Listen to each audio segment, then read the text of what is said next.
हे दोस्तों, आज हम देखने वाले हैं डोंट किल मी। ये 2021 में रिलीज हुई एक psychic horror full of conditional love story है, जिसमें एक लड़का जिसका नाम रॉबिन है वो मियरता से बहुत प्यार करता है और वो उसे कभी नहीं छोड़ना चाहता। पर इस मूवी में कुछ ऐसा होता है जो आप सभी को हिला कर रख देगा। तो चलिए शुरू करते हैं। तो मूवी शुरू करने से पहले आप अगर हमारे चैनल पे न्यू है तो चैनल को सब्सक्राइब कर ले और बेल आइकन को दबा ले, जिससे आपको यूं ही अच्छी अच्छी मूवीज का एक्सप्लेनेशन मिलता रहेगा। मूवी की शुरुआत में हमें एक कपल दिखाई देता है जो कि रश ड्राइविंग करते हुए पहाड़ों पे घूमते हुए अपनी लाइफ को एंजॉय कर रहे हैं। रॉबिन मस्ती में आ जाता है और अपनी आंखें बंद कर लेता है क्योंकि वो जानता है मियरता उसे सही गाइड करेगी। पर मियरता इतनी रश ड्राइविंग देखकर डीलने लगती है। तभी मियरता को सामने से एक ट्रैक्टर आता हुआ दिखाई देता है, जिस वजह से मियरता जोर जोर से चिल्लाने लगती है और गाड़ी को एक तरफ करने को कहती है। पर रॉबिन उसकी बात बिल्कुल भी नहीं सुनता और जब ट्रैक्टर गाड़ी के बिल्कुल पास आ जाता है तभी रॉबिन अचानक से गाड़ी को एक तरफ कर लेता है और आगे जाकर एक जगह पर गाड़ी रोक देता है। पर मियरता रॉबिन से इस हरकत के लिए बहुत नाराज हो जाती है और वो चिल्लाने लगती है कि मुझे मेरे पेरेंट्स ने वार्न किया था कि मैं तुमसे दूर रहूं, मैं अभी नहीं मरना चाहती हूँ। पर रॉबिन उससे गाड़ी पर बैठाकर ड्रग्स लेने को कहता है। मियरता उसे बहुत समझाती है कि तुम्हें इसे छोड़ देना चाहिए, जिसके बाद वो मियरता से पूछता है कि मैं अगर तुमसे लेने को कहूँ। मियरता बोलने लगती है कि अगर मैं इसे ले लूँ तो इसके बाद क्या होगा। रॉबिन उसे मना करने लगता है, नहीं तुम ये ड्रग्स नहीं ले सकती। मियरता जिद करने लगती है और कहती है मुझे भी ये ड्रग्स को लेना है। रॉबिन उससे पूछने लगता है तुम ऐसा क्यों करना चाहती हो। मियरता उसे बताती है कि मैं देखना चाहती हूँ कि आखिर इसमें ऐसा क्या है जिस वजह से तुम हमेशा इसे लेते रहते हो। रॉबिन इसे बताता है कि इसे लेने से दिमाग फट जाएगा, जिसके बाद वो मियरता को इंजेक्शन देने लगता है। पर मियरता मना कर देती है और बोलती है प्लीज डोंट किल मी। जिसके बाद वो मियरता को समझाने लगता है कि हम दोनों एक साथ ही जिएंगे और एक साथ ही मरेंगे, हम कभी जुदा नहीं हो सकते। जिसके बाद रॉबिन मियरता की आंख में इंजेक्शन डालकर अपनी आंख में भी एक इंजेक्शन लगा लेता है, जिस वजह से उन दोनों की आंखें काली पड़ने लगती है। पर यहाँ पर उन्हें ड्रग्स का ओवरडोज हो जाता है, जिस वजह से उन दोनों की मौत हो जाती है। वैसे रॉबिन का इस दुनिया में कोई भी नहीं है, पर मियरता के माता पिता बाहर खड़े उन्हें देख रहे होते हैं। उन्हें अपनी बेटी की मौत पर बहुत दुख हो रहा था। वो लोग रॉबिन को दोष देने लगते हैं और कहते हैं कि ये लड़का अगर मेरी बेटी की जिंदगी में नहीं आता तो आज मेरी बेटी जिंदा होती। इस लड़के ने ही मेरी बेटी को मारा है। जिसके बाद मियरता की माँ उसके पिता को समझाने लगती है कि अगर मियरता की कोई आखिरी ख्वाहिश होती तो वो यही चाहती कि उन दोनों को एक साथ मुक्ति मिले, क्योंकि रॉबिन का इस दुनिया में कोई भी नहीं है, इसलिए हमें ही इस काम को अंजाम देना होगा। जिसके बाद मियरता के पिता मान जाते हैं और मियरता के साथ में ही रॉबिन की कब्र बना देते हैं। पर कुछ समय बाद जिस ग्रेव में मियरता की बॉडी है उस ग्रेव का दरवाजा टूट जाता है और वहाँ से मियरता बाहर आ जाती है। मियरता को पता चलता है कि वो अभी भी जिंदा है और उसका पुनर्जन्म हुआ है। मियरता पास में ही रॉबिन की ग्रेव देखती है, जिस वजह से वो बहुत डिस्टर्ब हो जाती है और जोर जोर से रोने लगती है। और कुछ देर के बाद वो बाहर आ जाती है और अपने घर की तरफ जाने लगती है। तभी सामने से उसे एक गाड़ी आती हुई दिखाई देती है, जिसको देखकर मियरता अपने पुराने दिन को याद करने लगती है कि जब वो कॉलेज में अपने दोस्तों के साथ पढ़ती थी तभी कुछ लड़के इसी तरह गाड़ी पे आकर उन्हें परेशान करते थे। उस गाड़ी में रॉबिन भी था। मियरता ने रॉबिन को पहली बार वहीं पर देखा था और उसे पहली दफा ही रॉबिन से अट्रैक्शन होने लगा था। जिसके बाद शाम के समय मियरता और उसकी दोस्त एक पार्टी में आ जाती है, जहाँ पर उसे रॉबिन दिखाई देता है जो वहाँ पहले से ही मौजूद था। अब वो दोनों एक दूसरे को देखने लगते हैं। मियरता को मन ही मन रॉबिन अच्छा लगने लगता है। जिसके बाद रॉबिन उसके तरफ बढ़ने लगता है, जिसे देखकर मियरता वहाँ से भागने लगती है। पर रॉबिन उसे पकड़ लेता है और अंदर पार्टी में ले आता है। जिसके बाद वो दोनों डांस करने लगते हैं, जहाँ उन्हें पहली नजर में ही प्यार हो जाता है। अब उन दोनों की लव स्टोरी बहुत अच्छी चल रही होती है। जिसके बाद रॉबिन वहाँ से चला जाता है। कहानी वापस करंट टाइम में आ जाती है, जहाँ पर मियरता जालियों के बीच होते हुए अपने घर की तरफ आ जाती है। उसे भूख लगती है, इसलिए वो फ्रिज खोलकर कुछ खाने लगती है, पर खाते ही उसे उल्टियाँ हो जाती है क्योंकि मियरता अब इंसान नहीं रही। जिसके बाद वो अपनी माँ को देखने के लिए आ जाती है, पर उसकी माँ सो रही होती है, इसलिए वो वहाँ से चली जाती है। यहाँ पर मियरता की माँ को किसी के आने की आहट आ जाती है और उन्हें दरवाजा भी खुला हुआ मिलता है, जिस वजह से वो बाहर आकर देखने लगती है। मियरता भी अपने रूम में आ जाती है और अपने सामानों को देखने लगती है। मियरता अपनी माँ को देखकर दरवाजा बंद कर देती है, जिसे देखकर उसकी माँ वहीं बैठ जाती है और अपनी बेटी को आवाज लगाने लगती है और बताती है कि मुझे पता है तुम यहीं हो, प्लीज तुम दरवाजा खोल दो। जिसे सुनकर मियरता इमोशनल हो जाती है और दरवाजा खोल देती है। जिसके बाद उसकी माँ अंदर आ जाती है और अपनी बेटी को देखने लगती है। वो मियरता को छू कर देखने लगती है, पर उन्हें मियरता का शरीर पूरा ठंडा लगता है। तभी मियरता के पिता वहाँ आने लगते हैं। मियरता अपने पिता की आवाज सुनकर वहाँ से भाग जाती है। मियरता के पिता उसकी माँ को शांत करते हैं क्योंकि वो बहुत रो रही होती है, क्योंकि उन्हें ये पता है कि मियरता की माँ को डिप्रेशन हो गया है, क्योंकि उनकी बेटी भरी जवानी में ही मर गई। मियरता वहाँ से निकलकर जंगल में आ जाती है और अपने कपड़े बदलते हुए आगे बढ़ने लगती है। वहाँ पर कुछ लोग उसका पीछा करने लगते हैं और उसे आवाज देने लगते हैं और कहते हैं कि तुम डरो मत, हम तुम्हारी मदद करने आए हैं, तुम बाहर आ जाओ, हम तुम्हें कुछ नहीं करेंगे। पर मियरता उनसे बचने के लिए एक पेड़ पर चढ़ जाती है। कुछ देर बाद वो लोग यहाँ से चल जाते हैं और मियरता बच जाती है। कुछ समय बाद मियरता अपनी कब्र पे आ जाती है, जहाँ उसे एक कपड़ा मिलता है जिस पर लिखा था तुम्हारा सफर अच्छा हो। मियरता को ये समझ नहीं आता कि ये कपड़ा किसने यहाँ छोड़ा है। तभी मियरता नोटिस करती है कि उसके हाथ पर काले दाग आने लगे हैं, जो कि धीरे धीरे उसके पूरे शरीर पर फैलते जा रहे हैं। वो देखती है कि उसके पूरे शरीर पर ऐसे निशान बनने लगे हैं जिस वजह से बहुत तकलीफ हो रही है। मियरता वहाँ से निकलकर एक स्टोर के अंदर आ जाती है, वहाँ एक वॉशरूम में आ जाती है और उस कलर को मिटाने की कोशिश करती है जो कि उसके हाथ पे लगा था। तभी वो देखती है कि उसका नाखून निकल रहा है और उसे पता चलता है कि धीरे धीरे उसकी बॉडी सड़ने लगी है और उसके देखने पर पता चलता है कि उसकी आंखें भी काली पड़ गई है, बिल्कुल एक वैम्पायर की तरह, जिसे देखकर वो घबराने लगती है। स्टोर से एक चश्मा चुरा लेती है, जिसके बाद वो वहाँ से निकलकर उसी बार में आ जाती है जहाँ वो पहली बार रॉबिन से मिली थी। जहाँ उसे एक आदमी मिलता है, वो मियरता को अपने साथ घर ले जाना चाहता है, पर मियरता उसकी बात सुनकर वहाँ से चली जाती है। जिसके बाद वो रॉबिन के दोस्त को देख लेती है और उसे भागते हुए वापस उस आदमी के पास आ जाती है जिसने उसे घर ले जाने के लिए अप्रोच किया था। जिसके बाद वो दोनों वहाँ से बाहर निकल आते हैं। वहीं दूसरी तरफ मियरता की माँ को और भी ज्यादा सदमा लग गया था और वो हर वक्त मियरता का ही नाम लेती रहती है। तभी उनके घर पर अचानक से एक आदमी उनसे मिलने आता है। मियरता के पिता बाहर आ जाते हैं, जिसके बाद वो आदमी अपना नाम फेब्री को बताता है। मैं मैरो ब्रेंडी ऑर्गेनाइजेशन की तरफ से आया हूँ। हमारी ऑर्गेनाइजेशन इंसानों की रक्षा करती है और बताता है कि जो लोग मरने के बाद वापस जिंदा हो जाते हैं, हम लोग उनका ही शिकार करते हैं, क्योंकि वो अब इंसान नहीं रहे। जिस वजह से वो अब इंसान नहीं रहे, वो वैम्पायर बन जाते हैं और वो इंसानों के लिए बहुत खतरा बन सकते हैं। आपकी बेटी अब इंसान नहीं रही, इसलिए हमें उसका शिकार करना होगा। वो इस बात को मानने से इनकार कर देते हैं। जिसके बाद वो आदमी कहने लगता है, ध्यान रखना, मियरता तुमसे यहाँ पर मिलने जरूर आएगी, पर इस दफा वो तुम्हारी बेटी नहीं एक वैम्पायर होगी और हम लोग उसका शिकार करने यहाँ पर जरूर आएंगे। इतना सुनकर मियरता के पिता गुस्सा हो जाते हैं और वो आदमी को वहाँ से बाहर निकाल देते हैं। जिसके बाद वो आदमी जो मियरता को पार्टी में मिला था, मियरता वहाँ से जाने लगती है, पर वो आदमी उसे रोक लेता है। तभी वो आदमी मियरता के साथ जबरदस्ती करने लगता है, पर मियरता उसे रोकने की बहुत कोशिश करती है, पर वो नहीं मानता। तभी मियरता की आंखें काली पड़ जाती है। जिसके बाद मियरता उस आदमी की गर्दन पर काट लेती है और उस आदमी का खून पीने लगती है। जिसके बाद मियरता एक दुकान में आ जाती है और एक फोन चुरा लेती है और वो अपने पिता को कॉल करती है, पर वो इतनी दुखी थी कि उसे कुछ समझ नहीं आ रहा, इसलिए वो अपने पिता से कुछ नहीं बोलती। जिसके बाद रात के समय मियरता अपने फ्लैट में आ जाती है, जहाँ वो और रॉबिन दोनों साथ में रहते थे। वो आते से पहले अपने कपड़े बदल लेती है और वो रॉबिन के जैकेट को पहन लेती है, और जब वो सोफे की तरफ देखती है, उसे पुराने दिन याद आ जाते हैं जब मियरता और रॉबिन दोनों साथ अपनी लाइफ को जी रहे होते हैं। मियरता वहीं सोफे पर लेट जाती है और रॉबिन को याद करने लगती है। तभी दरवाजे से मियरता के पिता अपनी गर्लफ्रेंड के साथ वहाँ आ जाते हैं और उन्हें नहीं पता था कि मियरता भी यहाँ है। वो दोनों इंटीमेट होने लगते हैं। मियरता वहीं चुप कर देख रही होती है, पर उसके पिता इंटीमेट होने से मना कर देते हैं और मियरता को याद करने लगते हैं कि मुझे अपनी बेटी को इतनी छूट नहीं देनी चाहिए और मुझे इन दोनों को ये फ्लैट भी नहीं दिलाना चाहिए था। मेरी वजह से ही मेरी बेटी मारी गई। जिसके बाद मियरता के पिता की गर्लफ्रेंड बाहर आ जाती है। मियरता वहीं एक कोने में छुपी हुई होती है। वो पीछे से आकर उसे पकड़ लेती है और उन्हें मारकर उनका खून पीने लगती है। वहीं पीछे से उसके पिता भी वहाँ पर आ जाते हैं। जिसके बाद मियरता उसके पिता को खाने के लिए आगे बढ़ती है, पर वहाँ कुछ लोग आ जाते हैं और मियरता को गोली मारने लगते हैं। पर मियरता के पिता से ये सब देखा नहीं जा रहा था, इसलिए वो मियरता को बचाने के लिए बीच में आ जाते हैं, जिस वजह से उन्हें भी गोली लग जाती है और उनकी मौत हो जाती है। वो लोग मियरता पे गोलियां चलाते रहते हैं, पर मियरता को कोई असर नहीं होता। तभी मियरता वहाँ से भागने लगती है। जिसके बाद मियरता खिड़की से बाहर कूदकर नीचे गिर जाती है और वहीं सड़क पर रेंगते हुए आगे बढ़ने लगती है। वहीं हंटर्स मियरता पे गोलियां चला रहे होते हैं। वहाँ एक बाइक आती है और वो मियरता से कहती है कि तुम मेरे साथ चलो,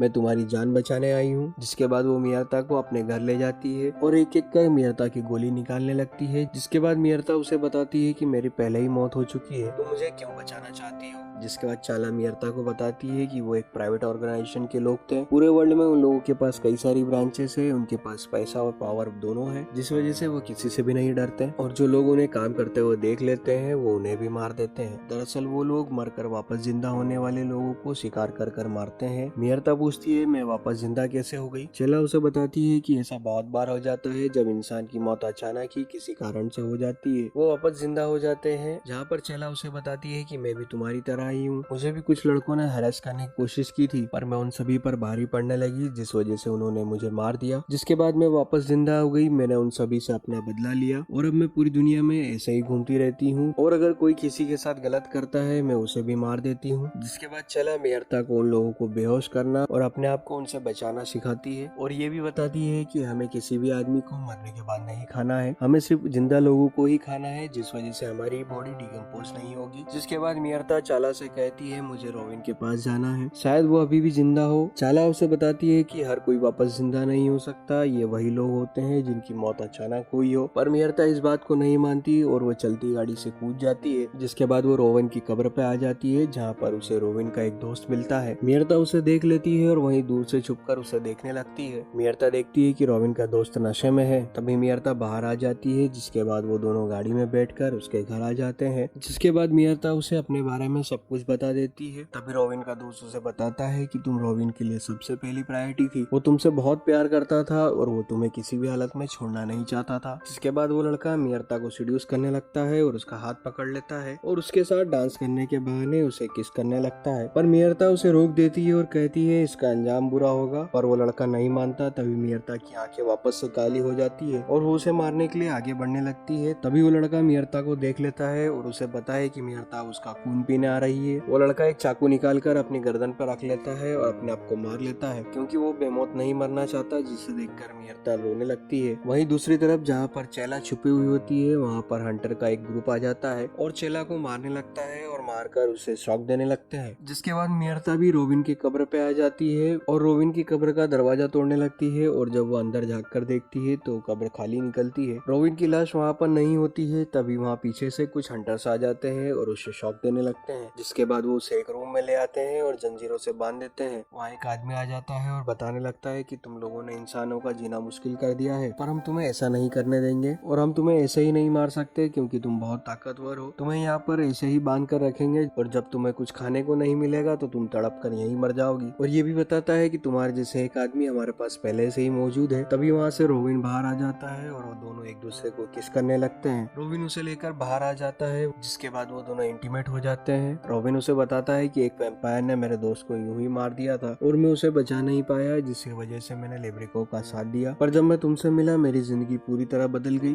जिसके बाद मेहरता समझ जाती है कि रोबिन ने जब उसे वो ड्रग दिया तब उसे पता था कि वो दोनों मर जाएंगे और मरकर वापस जिंदा हो जाएंगे। जिसके बाद मेहरता वहाँ से बाहर निकल जाती है, जहाँ उसे चाला के चीखने की आवाज आती है। वो जाकर देखती है तो उसे दिखाई देता है कि उन लोगों ने चाला को बांध रखा है और वो आदमी उसे तड़पा भी रहा है और इलेक्ट्रिक शॉक दे रहा है। जिसके बाद मेहरता उस लड़के को मार देती है और चाला को बचा लेती है। और जब वो जा रहे होते हैं तभी कुछ लड़के आकर उन्हें वापस पकड़ लेते हैं और उनमें से एक लड़का उन्हें शॉक देने की कोशिश करता है। तभी मेहरता उस लड़के के पैर पर काट लेती है और एक लड़का जब उसे रॉड से मारने की कोशिश करता है तो मेहरता उसकी रॉड छीनकर उसे ही मारना शुरू कर देती है और एक एक कर सभी को मारने लगती है। जिसके बाद मेहरता और चाला एक गाड़ी के पास आ जाते हैं, पर वहाँ रॉबिन भी पीछे से आ जाता है। मेहरता को पकड़ लेता है और उसे कहने लगता है तुम मुझे यूं छोड़कर नहीं जा सकती हो, तुमने मेरे साथ जीने मरने की कस्में खाई थी और तुमने मेरे साथ जीने का वादा किया था। मेहरता नाराज हो जाती है और बोलने लगती है कि तुमने मुझे पहले ही मार दिया है, मैं ऐसी लाइफ के बारे में बिल्कुल भी नहीं सोचा था। जिसके बाद मेहरता रोबिन को मार देती है और वहाँ से चली जाती है। जिसके बाद चाला और मेहरता एक दूसरे शहर में आ जाते हैं और अपनी जिंदगी दोबारा शुरू कर लेते हैं। इसी के साथ हमारी मूवी यहीं समाप्त हो जाती है। आपको मूवी कैसी लगी कमेंट में जरूर बताएं और चैनल को सब्सक्राइब करके नोटिफिकेशन बेल ऑन कर ले, जिससे आपको अच्छी मूवी का एक्सप्लेनेशन यूं ही मिलता रहेगा।